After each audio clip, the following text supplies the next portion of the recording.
Hello. Happy day.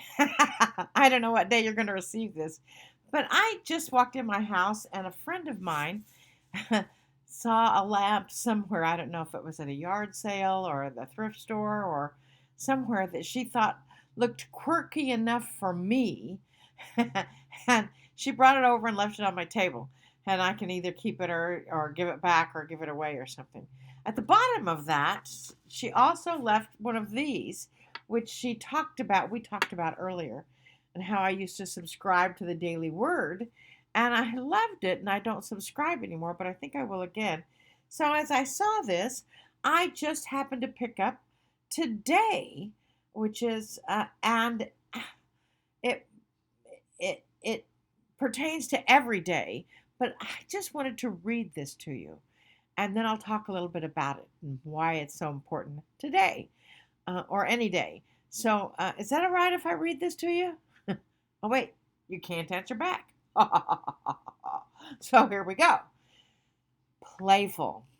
I am a radiating center of joy and jubilation.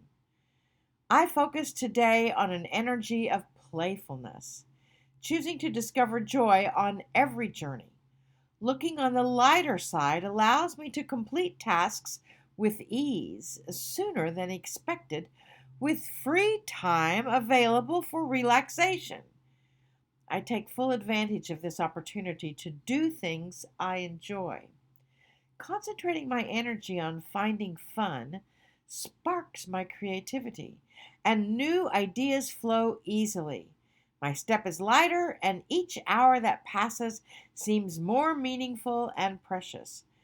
Everywhere I go, I share a smile or joke or with as many people as I can, watching with delight as those feelings of gladness create waves of cheer that have everyone feeling buoyed and joyful. Work becomes a playful endeavor. Smiles multiply, and with an attitude of appreciation, good humor grows. And then there's a scripture, but we don't have to work on that. I mean, you can if you want, but this is not necessarily. That's from the Daily Word. It's a Unity publication. Um, my grandfather subscribed to the Daily Word, when it first came out, like in the 20s or something. We found boxes of them that were tattered and worn as he taught classes and gave Sunday school talks and all kinds of things.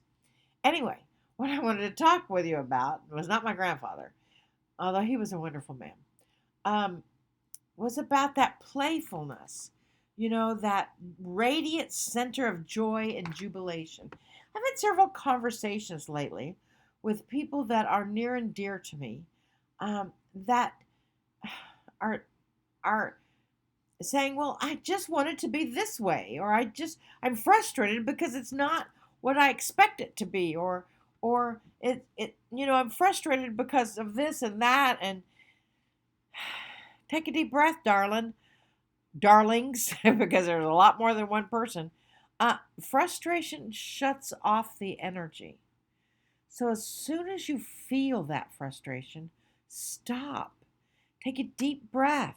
Step back and say, what is the message here? Are you feeling frustrated because it triggers something in yourself that whatever the situation is reflecting?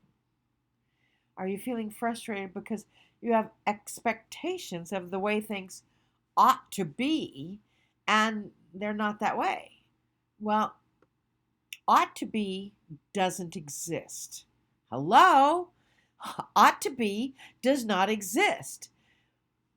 So instead, ask yourself, what would love do? How would love respond? How can you be the love that you are, as Adironnda says? How can you experience that energy of creativity and that focus of understanding and compassion with yourself?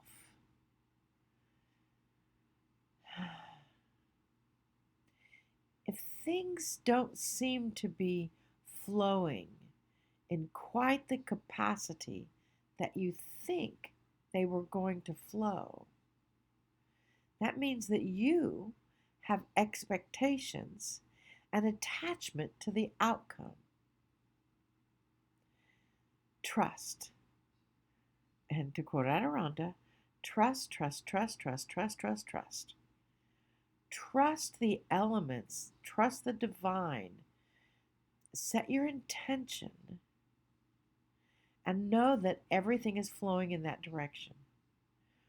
Every time you have a thought that is like, yes, but, that but is your purchase order. So stop it. I know, I've had a lot of buts lately. And I'm getting back to the basics in remembering who I am, in experiencing the love, oh, little emotion, that we are. And to ask yourself, why does this bug me? What is it reflecting in my life? Do I feel taken advantage of? Okay, so how do I take advantage of others? How do I take advantage of myself? How do I find the creative playfulness that is truly who I am and who you are? So let's ask those questions. How do I embrace the creative playfulness with a fun, playful lamp that was left on my table as someone that was thinking about me when she saw something quirky and interesting in a store? How great is that? And left me a message from God, or as we called it in Bimini, Barbara. I don't know when you'll hear the Bimini recordings, but they were really good. You ought to listen to them from our retreat in Bimini. They're up on our website somewhere. But what we have is that jubilation, that as we are breathing into the life or the energy or the situation that we are experiencing or we choose to experience, how great is that? I was talking with one of the Channelers Academy folks, and she was saying, well, I get these snippets of conversation, but I don't know what to do with them or how they're connected. And it's like, celebrate the snippets of conversation. Look for the patterns and see what the message is. And it's like, celebrate every moment, because every moment is a precious, precious gift to the world and to yourself. I love you all. Namaste. Namaste, you all.